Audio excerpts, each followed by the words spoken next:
En el programa de hoy, en Nigeria, luego de 15 días, liberan al padre Mika Suleiman. Otro clérigo sigue cautivo.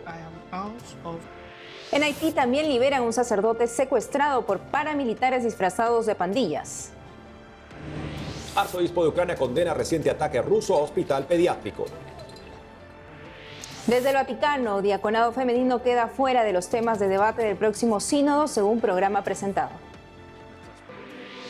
Desde Venezuela, la nación renueva su consagración a Jesús sacramentado. Natalie, una nueva ronda informativa. Así es, Edil. Empezamos muy contentos de estar con nuestros televidentes desde nuestros estudios en Lima, Perú. Gracias a todos por acompañarnos desde WTN Noticias. Soy Eddie Rodríguez Morel. Bienvenidos, yo soy Natalie Paredes. Empezamos las noticias desde Nigeria, donde los sacerdotes vienen siendo víctimas de frecuentes secuestros por delincuentes. Un sacerdote acaba de ser liberado. Los detalles aquí. Nigeria, 7 de julio.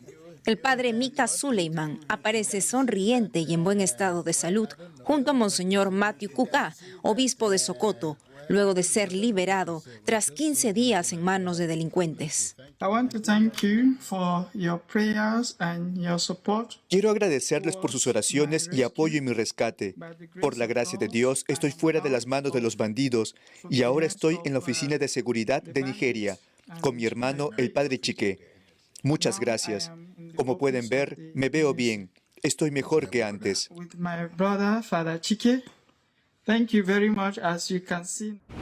El padre Suleiman, párroco de San Raimundo en Damba, al noreste del país, fue tomado por hombres armados el 22 de junio pasado en su parroquia durante la madrugada. La liberación del padre Mika Suleiman fue anunciada el 7 de julio último por la diócesis de Sokoto.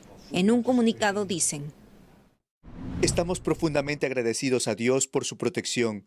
Nuestro agradecimiento también va dirigido a las autoridades y a todos los que han contribuido a la liberación del padre Mika.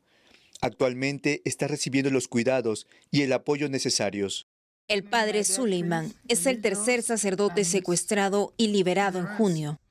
La saga de secuestros de clérigos en Nigeria no termina. Hoy cumple 23 días cautivo por delincuentes el padre Christian Ike, párroco de San Mateo en Ajali.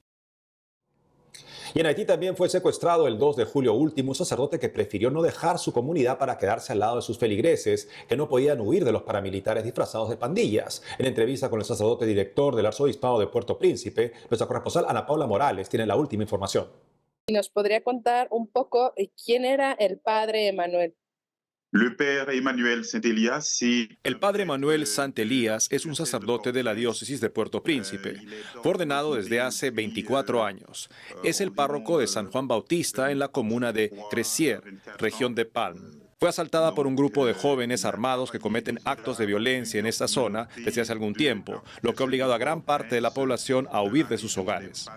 Durante los últimos actos de violencia, estos jóvenes armados se llevaron al padre Manuel. Afortunadamente fue liberado 24 horas después, gracias a las negociaciones que pudimos mantener con los secuestradores. Para pedir la liberación, ¿qué les han pedido? ¿Dinero o qué se ha hecho para que lo suelten? Inicialmente exigieron una gran suma de dinero a cambio de la liberación del sacerdote. Finalmente, mientras esperábamos con impaciencia que las negociaciones avanzaran para poder obtener su liberación, la persona en contacto que estaba negociando con ellos nos anunció que el sacerdote había sido liberado sin darnos más explicaciones. ¿Cuántos secuestros han sufrido en Haití de sacerdotes y de religiosas en estos años?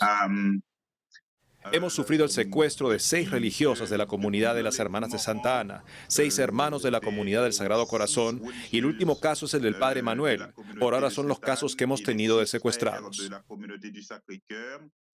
Muchísimas gracias. Muchas gracias. Ahora nuestra mirada va hacia Ucrania, donde un hospital infantil fue víctima de un mortal ataque de Rusia a varios lugares en Kiev, la capital. Al respecto, la Iglesia Greco-Católica Ucraniana se pronunció. Veamos los detalles. Este es el personal médico del Hospital Infantil Ohmad-Dit en Kiev, Ucrania. Incluso heridos ayudan a retirar junto a voluntarios los escombros del centro médico, luego del mortal bombardeo ruso a plena luz del día el lunes. 2 adultos murieron, 7 niños heridos. Aquí decenas de madres cargan en brazos a sus niños. Su prioridad es ponerlos a salvo. Se resguardaron en el sótano del hospital mientras duró la alarma de ataque aéreo. Escuchamos la primera explosión, no estaba lejos. Reaccionamos rápidamente. Mi hija empezó a gritar, corrí hacia el pabellón. Nos dijeron que bajáramos al sótano. Agarré a mi hija en el pasillo y hubo una segunda explosión. Nos ayudaron a bajar al sótano con mi hija. No podía creer que algo así pudiera ocurrir, que hubiera ataques en un hospital con niños enfermos. Es difícil describirlo con palabras. Se trata del principal hospital pediátrico de Ucrania, vital en el cuidado de niños con cáncer. El ataque ruso con misiles destruyó parte de sus instalaciones. El arzobispo mayor de la Iglesia Greco-Católica Ucraniana, Monseñor Sviatoslav Shevchuk, deploró el ataque. Lo calificó como un pecado que clama al cielo. Ще триває розбір завалів. Entre los fallecidos hay niños, sus padres y médicos. Es horroroso ver cómo los niños que vinieron a salvar sus vidas en el centro de riñón artificial fueron cruelmente asesinados por criminales rusos. Muchos de ellos estaban al borde de la muerte. Estaban bajo dispositivos de ventilación pulmonar artificial. Muchos estaban siendo operados en ese momento. El corte de energía puso en peligro sus vidas. Horas después, otro proyectil destruyó un hospital de maternidad. En nombre de Dios, condenamos este crimen contra la humanidad y oramos con las víctimas, rezamos por los fallecidos, especialmente por los niños inocentes. Багато дітей. En total, este lunes Rusia disparó 38 misiles sobre Kiev. La Fuerza Aérea Ucraniana declara haber interceptado 30. El ataque acabó con la vida de más de 30 civiles y hay un centenar de heridos. Se intensifican las preparaciones para la segunda fase del Sínodo de la Sinodalidad que sucederá en octubre. Miembros de distintas partes de la Iglesia se reunirán en el Vaticano para dialogar sobre cómo ser una iglesia sinodal misionera. El Vaticano ha publicado los nombres de los presentes en los distintos grupos de estudio y con ello el instrumento de trabajo que guiará el diálogo. Nuestra corresponsal Paola Riaza estuvo en la rueda de prensa con las novedades. Veamos. El Vaticano publica la herramienta de trabajo para los miembros de la segunda sesión de la 16ª Asamblea General del Sínodo de los Obispos, el llamado Instrumentum Laboris. Este documento responde a la pregunta ¿cómo ser una iglesia sinodal misionera? Su contenido surge de las reflexiones de 108 conferencias episcopales, las respuestas de las iglesias orientales católicas y los informes presentados por un grupo de párrocos procedentes de distintos rincones del mundo que se reunieron para compartir la realidad de su iglesia local. Con estas propuestas, un grupo de teólogos construyó el Instrumentum Laboris, que guiará la segunda sesión del Sínodo del 2 al 27 de octubre. Este segundo encuentro pide propuestas concretas. Entre los temas del documento de trabajo se trata la preocupación por la pérdida de credibilidad de la Iglesia debido a los escándalos financieros y a los abusos sexuales. El documento propone transparencia y rendición de cuentas. En concreto, pide la creación de estructuras de evaluación.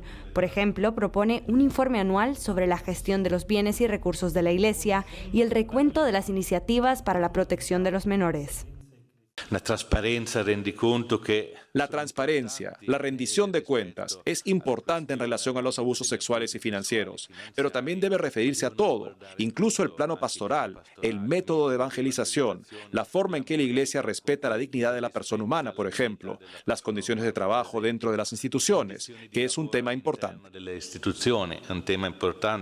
El documento señala la importancia de la participación de la mujer en la toma de decisiones dentro de la Iglesia. Algunos informes preliminares proponían la posibilidad del diaconado femenino, mientras que otros reiteraban su oposición.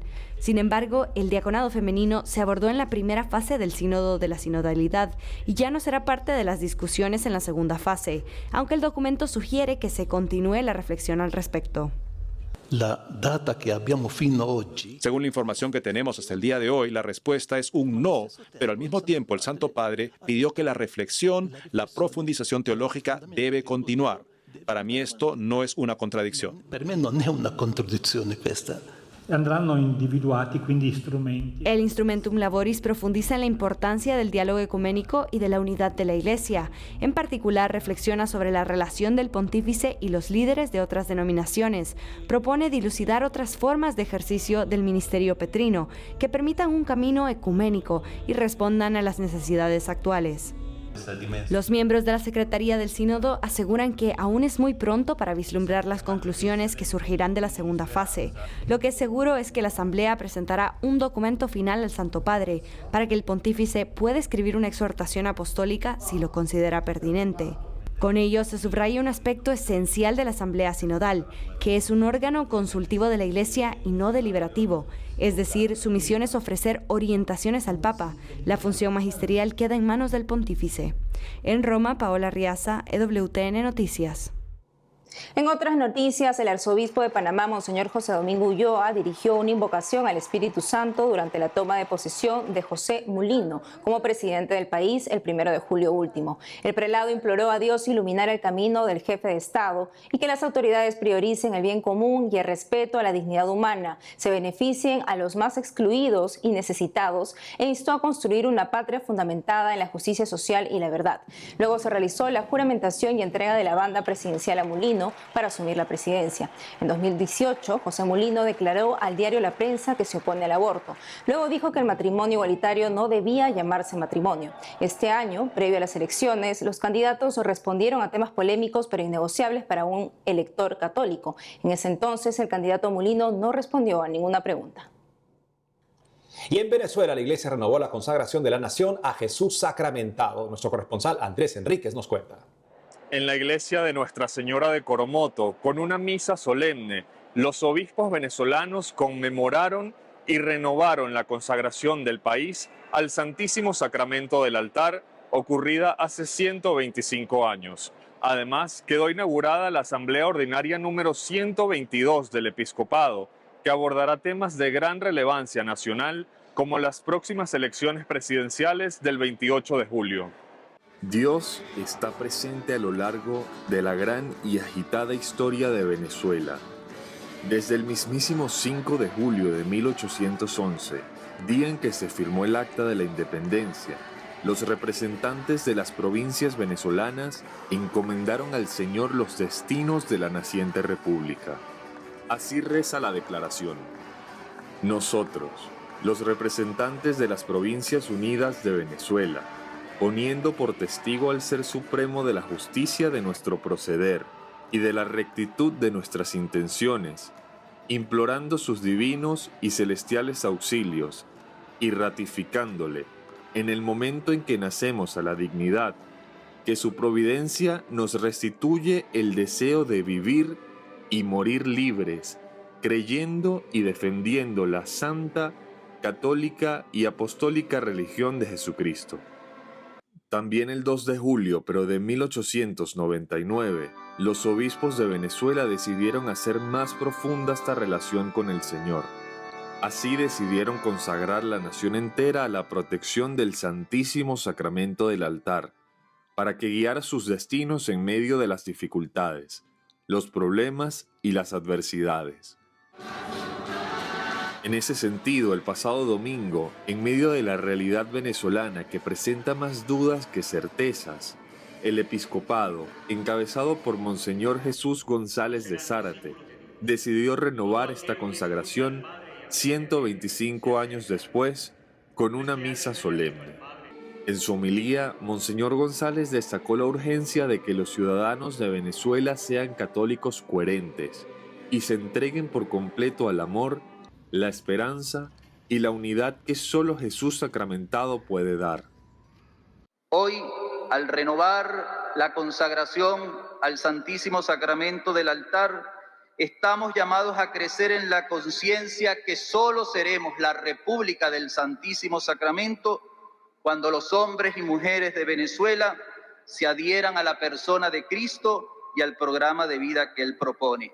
Después de ahondar en las gracias que el Señor derrama sobre el país a través del Santísimo Sacramento y de destacar la necesidad de vivir en comunión, el presidente del episcopado resaltó la fe y la capacidad del pueblo venezolano de sobreponerse a las dificultades.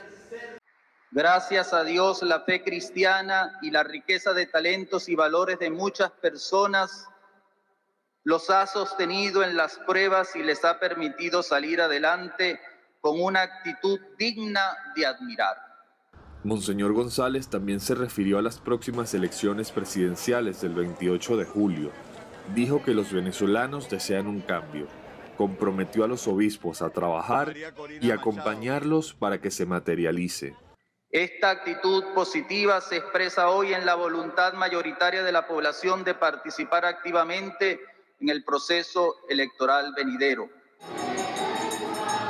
Después de la misa y ante el Santísimo Sacramento, Monseñor González leyó de nuevo el acto de consagración de 1899 y avanzó en procesión junto a los obispos, mientras los fieles rezaban por Venezuela. Desde sus orígenes como república, Venezuela fue confiada a la protección de la divina providencia. En medio de los problemas y las dificultades, eventos como el de hoy ratifican que sus ciudadanos aún tienen puesta la esperanza en Dios, especialmente en el Señor oculto en la Eucaristía. En Caracas, Venezuela, Andrés Enríquez, EWTN Noticias.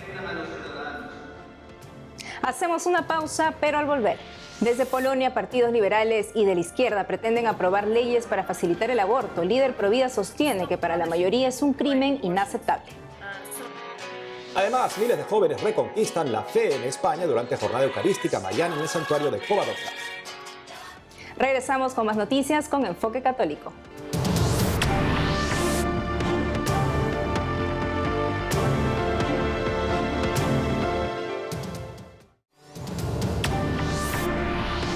Desde hace algunos meses en Polonia, un país tradicionalmente católico, se está generando un debate en torno a la posible legalización del aborto, un intento por parte de los diputados del Parlamento polaco de revertir las fuertes restricciones en favor del niño por nacer en ese país. Para entender mejor sobre esta situación estamos conectados desde Polonia con Kaja Godek, presidenta de la Fundación Vida y Familia en el país. Kaja, bienvenida al programa. Hola a todos. ¿Quién está presionando para legalizar el aborto en Polonia en estos momentos? Polonia es un país muy especial porque nuestra sociedad es en gran parte provida. Si haces una encuesta y preguntas qué piensan las personas sobre el aborto y la protección de la vida por nacer, la mayoría dirá que el aborto es inaceptable. Solo entre un 8 y un 12% de las personas dicen que los políticos deberían legalizar el aborto, pero al mismo tiempo, el gobierno quiere legalizarlo y quiere hacerlo de forma rápida. Y están avanzando muy rápido, por supuesto bajo presión internacional, porque la presión viene de la Unión Europea, que está muy a favor del aborto, de las Naciones Unidas, de la OMS y otras instituciones que están interesadas en legalizar el aborto en Polonia y quieren hacerlo de dos maneras. Quieren legalizar el aborto en sí mismo o quieren mantener la prohibición, pero dejar de castigar a las personas que practican abortos. Entonces, si un médico realiza un aborto o cualquier otro miembro del personal médico, porque también hablan de enfermeras y parteras, no habrá castigo, y así es como quieren hacerlo. Realmente están acelerando mucho este momento y la gente en Polonia no lo quiere y constantemente lo muestra. Ya sabes, funciona así. Viene de abajo hacia arriba. No queremos el aborto, queremos la protección de la vida. Pero desde el gobierno dicen que lo van a legalizar, queramos o no. Entonces esto es muy antidemocrático. Es antidemocrático. Y cada vez que mostramos que la gente en Polonia no quiere el aborto, el Parlamento Europeo emite una declaración que dice que la democracia en Polonia está en peligro. Entonces, como ves, la democracia para ellos significa que queremos matar tantos bebés como sea posible, todos los bebés posibles. Pero si tu sociedad es provida, la democracia no funciona. Entonces, la democracia no es un valor por el que tienes que velar y por el que tienes que preocuparte. ¿Cuál es la composición del Parlamento en estos momentos en Polonia que permitiría que esto se legalizara?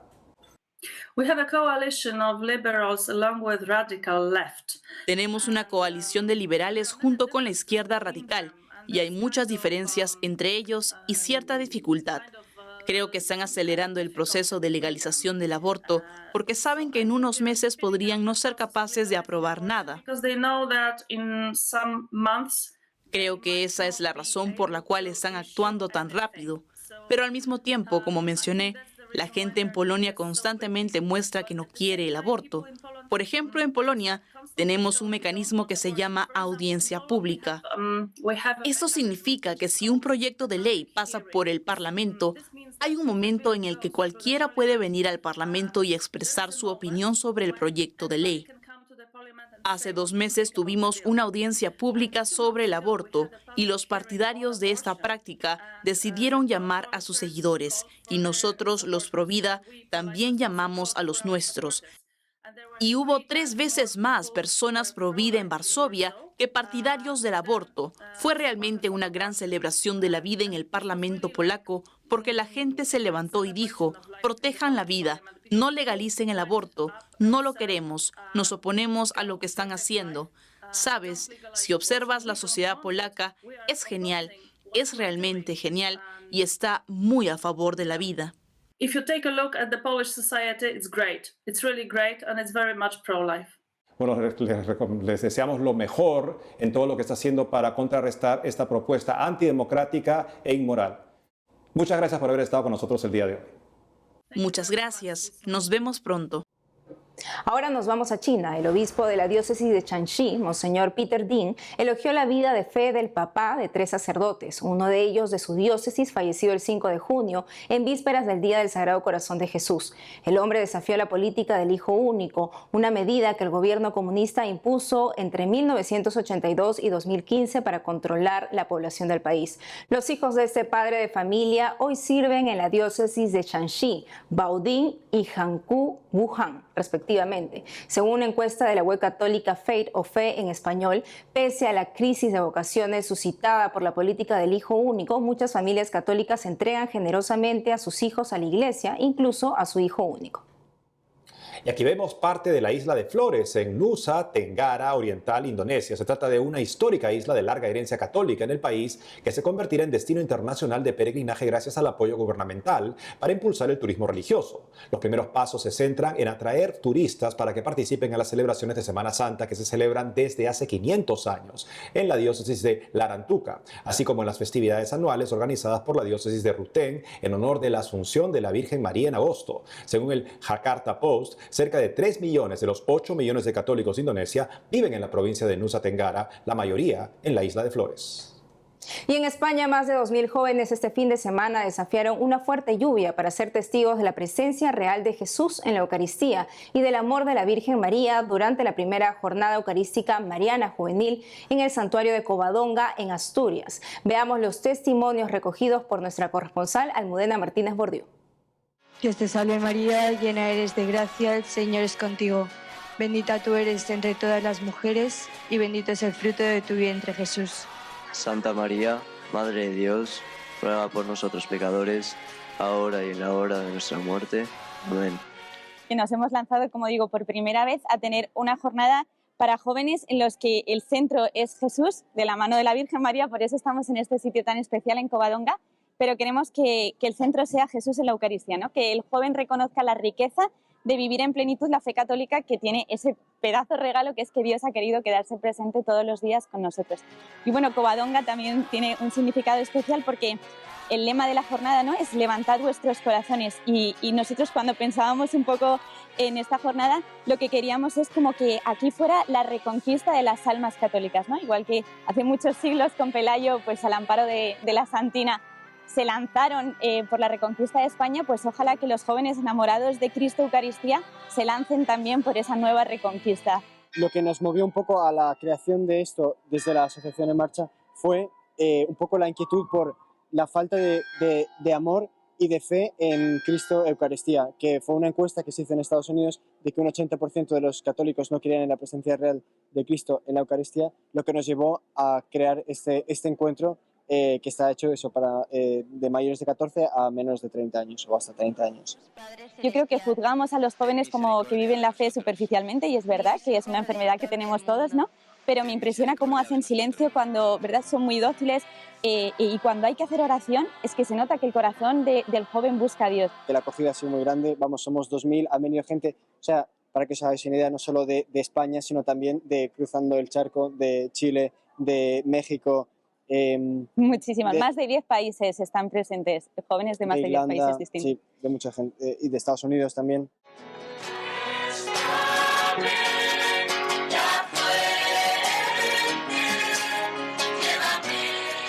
Pues me parece conmovedora y un regalo con los que Dios siempre nos sorprende. Que Dios tiene esa cosa, que nunca aburre y siempre nos sorprende. Aunque nos diga lo mismo o nos señale lo mismo, Él nunca se repite. Y por tanto, aunque hayamos estado en JMJs y en otros encuentros de jóvenes cristianos, cada uno es diferente. Tú ves aquí en Covadonga esta muchachada, 2000 jóvenes ya grandecitos, que vienen con sus preguntas, quizás también con sus heridas, con sus certezas y esperanzas, y se abren a lo que Dios les quiera regalar, a lo que la Virgen, nuestra Madre, les sugiere. Y esto es un motivo de esperanza que se ve en los rostros de ellos cuando ves que hay alegría y que hay futuro, porque ellos son el futuro y el presente de la Iglesia, como nos recuerda el Papa Francisco. Yo muy agradecido como arzobispo de Oviedo de haber sido el anfitrión con toda la diócesis de este evento cristiano de primer orden. Y eso es todo por hoy, amigos. Gracias por haber estado con nosotros. No dejen de seguirnos en nuestras redes sociales y en ewtnnoticias.com. Hasta mañana.